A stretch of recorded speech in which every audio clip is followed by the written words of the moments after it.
Hello students, कैसे हैं आप। तो चलिए अब सरफेस एरिया एंड वॉल्यूम का एक्सरसाइज नंबर 13.1 कर लेते हैं। क्वेश्चन में पाई इक्वल्स टू 22/7 दे रखा है और क्वेश्चन नंबर 1 है 2 cubes each of volume 64 centimetre cube. Volume दे रखा है क्यूब का, 2 क्यूब्स का, ईच एक क्यूब का वॉल्यूम जो है 64 है। Are joined end to end, उनको ज्वाइन कर दिया जाता है। Find the surface area of the resulting cube, और उससे जो एक क्यूब बनेगा उसका एक सरफेस एरिया आप निकालिए। राइट, तो चलिए निकाल लेते हैं इसको। 2 क्यूब हैं, उनको आपस में जोड़ दिया है और उनका वॉल्यूम क्वेश्चन में दे रखा है 64 सेंटीमीटर क्यूब। तो हमें पता है, सबसे पहले तो एक्सरसाइज 13.1 हम कर रहे हैं। क्वेश्चन नंबर 1 आपको क्वेश्चन में दे रखा है volume of cube which is 64 centimetre cube. हमें पता है वॉल्यूम ऑफ क्यूब जो होता है वो होता है साइड क्यूब फॉर्मूला। तो इसका मतलब 64 यानी कि साइड क्यूब इक्वल्स टू 64, ये क्वेश्चन में गिवन है। तो साइड की वैल्यू क्या हो जाएगी, जब तक साइड नहीं निकलेगी तब तक हमें सरफेस एरिया नहीं पता लगेगा। साइड यानी कि 64 cube root which is equals to, यहां पर 3 लिखा हुआ है, क्यूब रूट मतलब क्यूब रूट, और ये 8 नहीं 4 4 जा 16 16 4 जा 64 क्यूब रूट, इसका मतलब इसकी वैल्यू होगी 4 सेंटीमीटर। तो आपके पास जो क्यूब की साइड एक आ गई है 4 सेंटीमीटर, दोनों क्यूब की साइड 4 सेंटीमीटर क्योंकि एक का वॉल्यूम इतना था।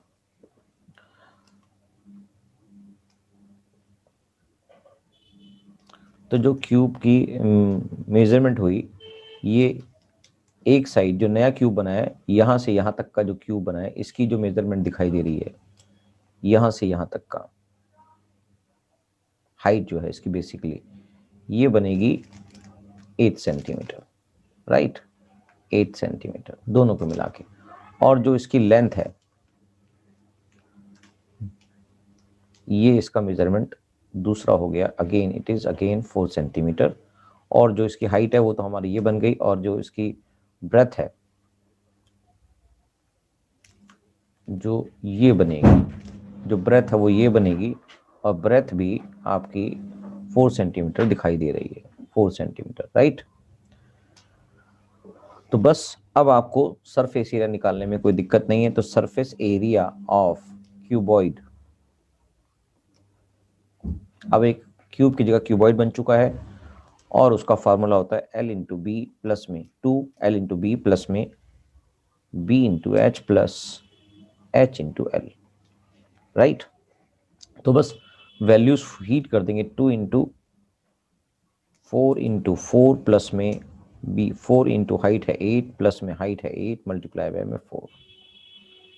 राइट, सॉल्व करेंगे तो 16 प्लस में 32 प्लस में 32, और फाइनली सॉल्व करने पर आ जाएगा 2 64 6 70 81 80 equals to 160 centimetre cube is the answer. Surface area of new cuboid. Right, अब क्वेश्चन नंबर 2 भी कर लेते हैं।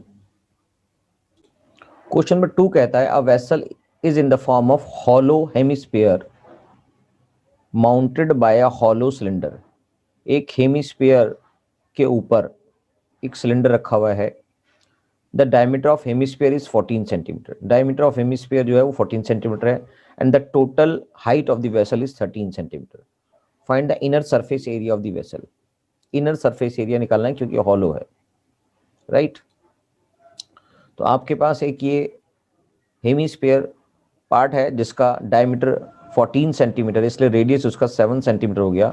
रेडियस आप इधर से नापो या इधर से नापो, तो इसका मतलब इसका जो रेडियस है वो इधर से भी 7 सेंटीमीटर होगा। इसका मतलब इसकी जो हाइट है वो 7 सेंटीमीटर है, और जो उसके ऊपर सिलेंडर रखा हुआ है उसको मिलाकर इस पूरे इंस्ट्रूमेंट की हाइट जो है वो 13 सेंटीमीटर है। इसका मतलब जो सिलेंडर है उसकी हाइट हो गई 13 में से 7 सेंटीमीटर जो उसका हेमिस्फीयर की हाइट है उसमें से माइनस कर देंगे तो जो 6 सेंटीमीटर है वो सिलेंडर की हाइट हो जाएगी। और सिलेंडर का भी डायमीटर 14 सेंटीमीटर है, इसका मतलब उसका रेडियस भी 7 सेंटीमीटर कहलाएगा, यानी कि इसका रेडियस भी 7 सेंटीमीटर है। राइट, तो चलिए क्वेश्चन को कर लेते हैं। तो आपको इसका इनर सरफेस एरिया निकालना है। हम मान लेते हैं for cylinder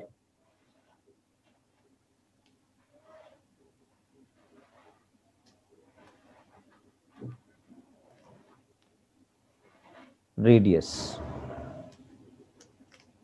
r equals to 7 centimetre,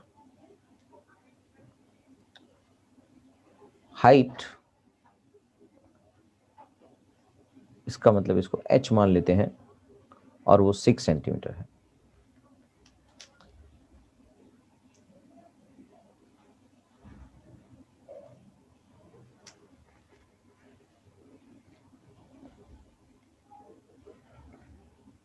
और जो हेमिस्फीयर है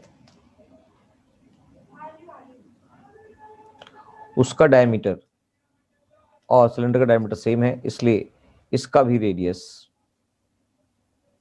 कैपिटल R ही होगा 7 सेंटीमीटर के बराबर। तो सरफेस एरिया निकालने के लिए हमें क्या करना पड़ेगा, सरफेस एरिया ऑफ जो वेसल बना है इससे नई फिगर जो बन रही है, इसके लिए आपको सरफेस एरिया ऑफ हेमिस्फीयर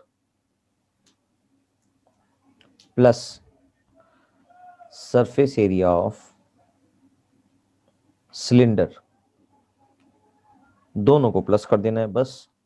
तो यानी कि सरफेस एरिया ऑफ हेमिस्फीयर जो होता है वो होता है 2 पाई, कैपिटल R हमने रखा है पाई R स्क्वायर प्लस में और 2 पाई R H यहाँ पर है।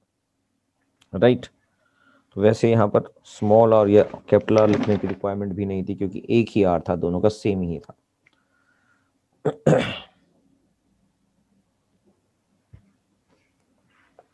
तो बेसिकली आपके पास जो सरफेस एरिया है उसका, क्योंकि हमारे पास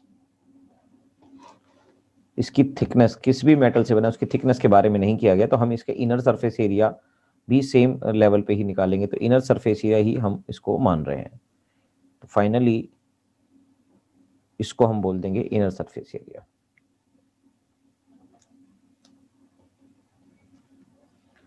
ऑफ द वेसल। बस इसमें वैल्यूज में फीड कर देते हैं, तो अगर कुछ निकल रहा है इसमें से तो निकाल देते हैं। 2 भी कॉमन है, पाई भी कॉमन है, R भी कॉमन है, तो बचेगा क्या, R प्लस H। राइट, 2 पाई R की वैल्यू है 7 और H की वैल्यू है 6, which is 2 into 22 by 7 multiply by 7 multiply by 13। 7 से 7 कट गया, वैल्यूज निकल के आएगी 2 multiply by 22 by multiply by 13। तो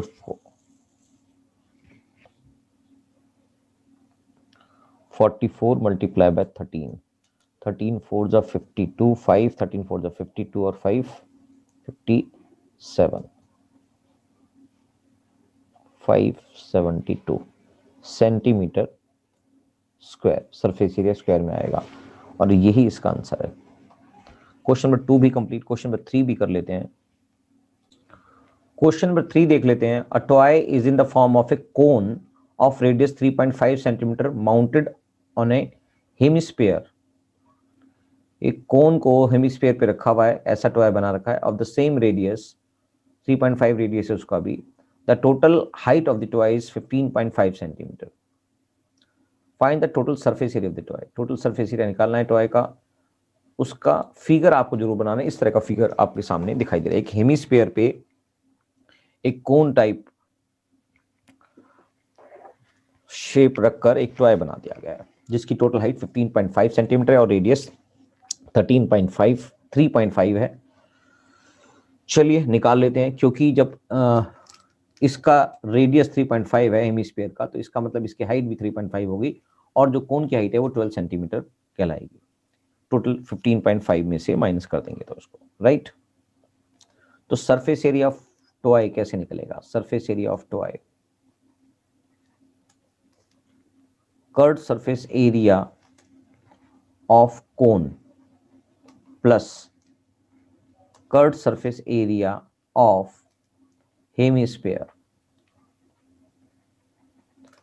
इन दोनों को जोड़ देंगे तो निकल आएगा, जिसके फार्मूले के हिसाब से कन्वर्ट करें तो पाई आर एल प्लस में 2 पाई आर स्क्वायर, ये बन जाता है, करेक्ट। तो पाई आर एल के लिए आपके पास एल नहीं है, तो हम एल निकाल लेते हैं। एल निकालने के लिए आपको पता है रूट में एच स्क्वायर प्लस में आर स्क्वायर, जो हो जाएगा 12 स्क्वायर प्लस में 3.5 square root, which is equal to 144 plus में 12.25। आगे फर्दर सॉल्व करेंगे तो ये बन जाएगा 156.25, और अगर इसका रूट निकालेंगे विच इज इक्वल्स टू 25/2।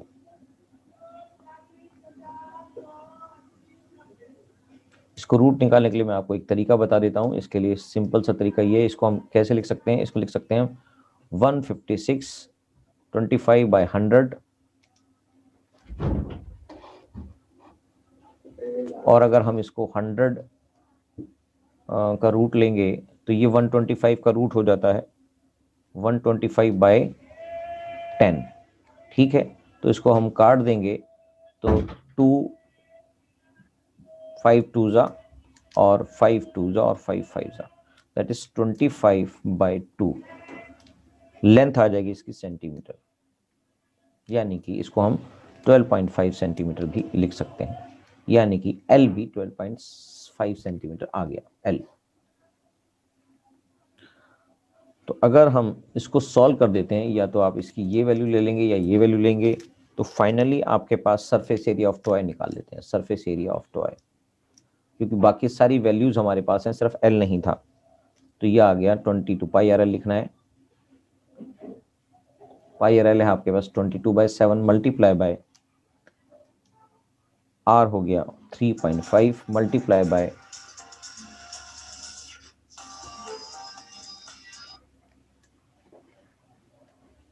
एल हमने अभी भी निकाला है 25/2 प्लस में 2 pi r 2 pi r square, r कितना है 3.5 मल्टीप्लाई बाय 3.5, ये यहाँ दिखाई दे रहा है। तो आप चाहें तो इसके अंदर से निकाल सकते हैं हम, 22/7 कॉमन आ गया, 3.5 भी कॉमन आ गया, और बचेगा क्या? बचेगा 25/2, यानी कि मैं इसको लिख ही लेता हूँ, और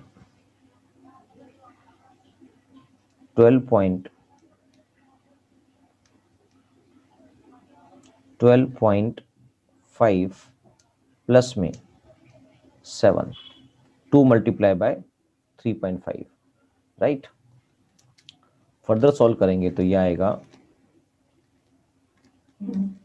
इसको काट देते हैं 5, 0.5 आ जाएगा, तो 22 multiply by 0.5 multiply by 19.5, further solve करेंगे तो यह आ गया 11 multiply by 19.5 which is equals to, solve करेंगे तो 11 5 जा 55, 99 99 और 5 104 10 और 11 और 10 21।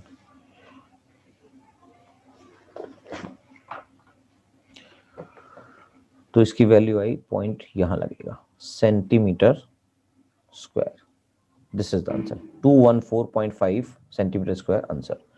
तो इस तरह से क्वेश्चन नंबर 3 भी कंप्लीट हो जाता है। क्वेश्चन नंबर 4 भी कर लेते हैं। क्वेश्चन नंबर 4 देख लेते हैं।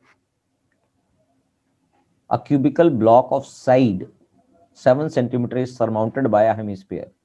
एक क्यूब के ऊपर एक हेमिस्फीयर रखा हुआ है जिसकी एक साइड, क्यूब की साइड है 7 centimetre. What is the greatest diameter the hemisphere can have? Maximum कितने डायमीटर का हेमिस्फीयर हो सकता है? Find the surface area of the solid. और सरफेस एरिया भी निकालना है सॉलिड का. तो ग्रेटेस्ट एरिया, ग्रेटेस्ट डायमीटर यानी कि जितना भी डायमीटर उसका लेंथ होगी क्यूब की उतनी ही होगी. तो चलिए निकाल लेते हैं इसको भी.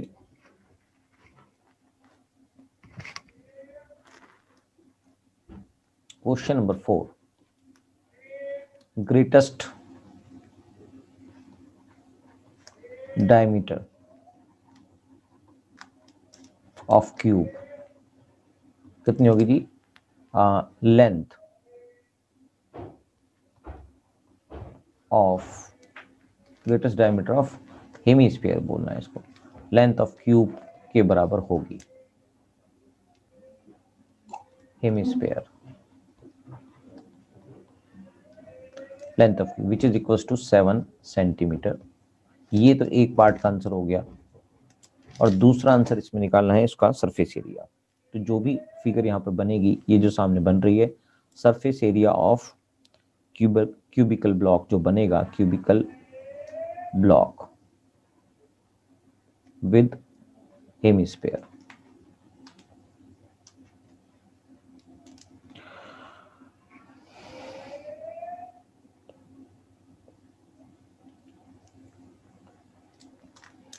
उसको निकालने के लिए सरफेस एरिया ऑफ क्यूब पूरा लेना पड़ेगा, surface area of cube.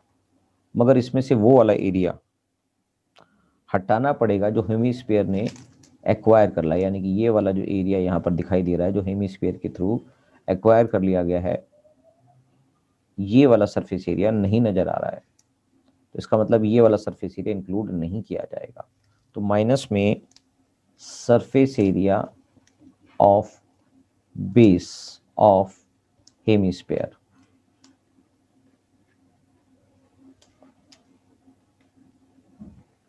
Plus में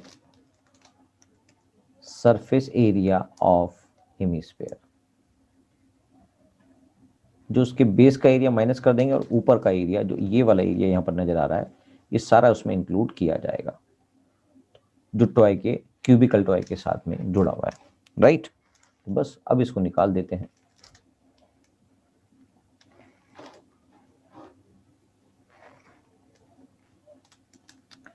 सरफेस एरिया ऑफ क्यूब जो होता है वो होता है 6a क्यूब, 6a स्क्वायर होता है सरफेस एरिया. 6a स्क्वायर यानी कि साइड प्लस में जो माइनस करना है, sorry, minus surface area of base of the hemisphere वो हो गया सर्कल का पाई आर स्क्वायर प्लस में surface area of hemisphere that is 2 pi r square.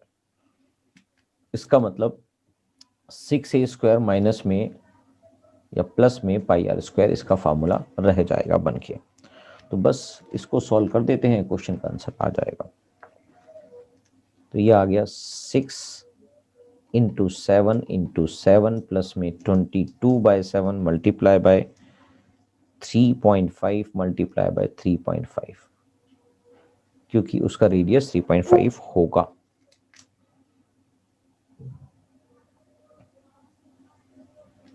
तो ये आ जाता है